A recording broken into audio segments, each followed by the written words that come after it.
कल्याणमधल्या सोसाट्याचा वारा आणि पावसाला सुरुवात झालेली आहे। तुफान वादळ कल्याणमध्ये आलं आणि त्यानंतर रिमझिम पावसाला सुरुवात झाली आणि आता मुसळधार पावसाचा तडाखा या सगळ्या भागाला बसतोय। ऐरोलीमध्ये धुळीचं वादळ बघायला मिळतं तर कल्याणमध्ये सोसाट्याच्या वाऱ्यासह पावसाला सुरुवात झाली आहे। बदलापुरातही अवकाळी पावसाची हजेरी पाहायला मिळते आहे। रस्त्यावरून सुद्धा आता पाणी वाहायला लागलंय। तर दुसरीकडे घाटकोपरमध्ये काही झाडं सुद्धा पडल्याच्या घटना घडल्यात। सोसाट्याच्या वाऱ्यामुळे झाडांच्या फांद्या देखील काही गाड्यांवर पडल्यात। वाशी, जुईनगर, सानपाडा या भागात अवकाळी पावसाला सुरुवात झाली आहे। सर्वात आधी कल्याणमध्ये पावसाला सुरुवात झाली वादळी वाऱ्यासह। त्यानंतर ऐरोलीच्या दिशेनं धुळीचं वादळ आलं आणि हेच वादळ आता मुलुंडच्या दिशेनं जात आहे। तर ही सगळे धुळीच्या वादळाची दृश्य आहेत ऐरोलीमधली। तर दुसरीकडे ठाण्यामध्ये सुद्धा ढग दाटून आलेले आहेत आणि त्यानंतर रिमझिम पावसाला सुरुवात झालेली आहे। ठाण्यात अवकाळी पावसाची हजेरी पाहायला मिळते आहे। कल्याणमध्ये सगळ्यात आधी पावसाला सुरुवात झाली। वादळी वाऱ्यासह पाऊस बघायला मिळतोय। कल्याण, ठाणे, बदलापूर, ऐरोली आणि नवी मुंबई या सगळ्या भागात पाऊस पाहायला मिळतोय। नवी मुंबईत तुफान वादळ आलंय। ऐरोलीमध्ये धुळीचं वादळ पाहायला मिळतं आणि हेच धुळीचं वादळ आता मुलुंडच्या दिशेनं सरकत आहे।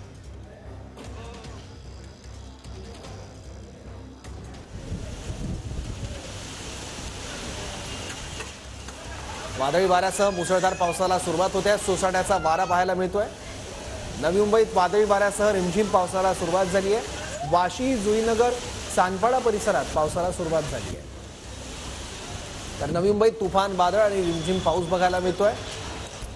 वाशी, जुईनगर, सानपाडा भागातली सगळी दृश्य आहेत।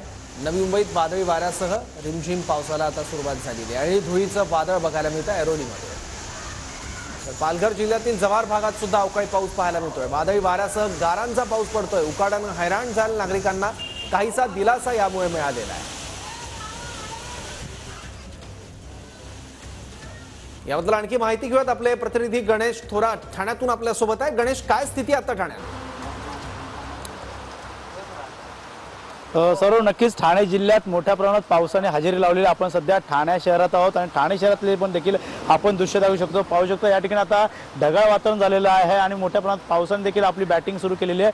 ठाणेकर गेल्या काही दिवसापासून मे महिन्यात हैराण परेशान असणारे ठाणेकरांना कुठे आता सुखावलेले आहेत। मात्र दुसरीकडे फटका देखील पडताना पाहिला जातो। अनेक ठिकाणची झाडं देखील कोळमडलेली आहेत। त्यामुळे ठाणे शहरात देखील आता विजेंच्या कडकडासह पावसाने सुरुवात केली आहे। त्यामुळे एकीकडे महायुती असेल, महाविकास आघाडीचा प्रचार देखील असेल, त्या आता रॅली आणि प्रचार देखील आता त्या ठिकाणी होणार का नाही हे देखील प्रश्नचिन्ह आहे। मात्र पाहायला गेलं तर नवी मुंबईमध्ये देखील ऐरोली या भागात देखील धुळीचा वादळचा फटका देखील मोठ्या प्रमाणात बसलेला आहे। त्यामुळे कल्याण असेल, बदलापूर असेल या ठिकाणी देखील मोठ्या प्रमाणात पाऊस पडत आहे। त्याचबरोबर ठाणे शहरात देखील पाऊस पडत आहे। नवी मुंबईमध्ये देखील याचा फटका बसलेला आहे। त्यामुळे नक्कीच गेल्या काही दिवसापासून उन्हाळ्याचा कडाका आपल्याला ठाणे जिल्ह्यात पाहायला मिळाला होता। 40 डिग्रीच्या वर टेम्परेचर गेल्यामुळे नक्कीच मोठा फटका जे आहे सकाळ।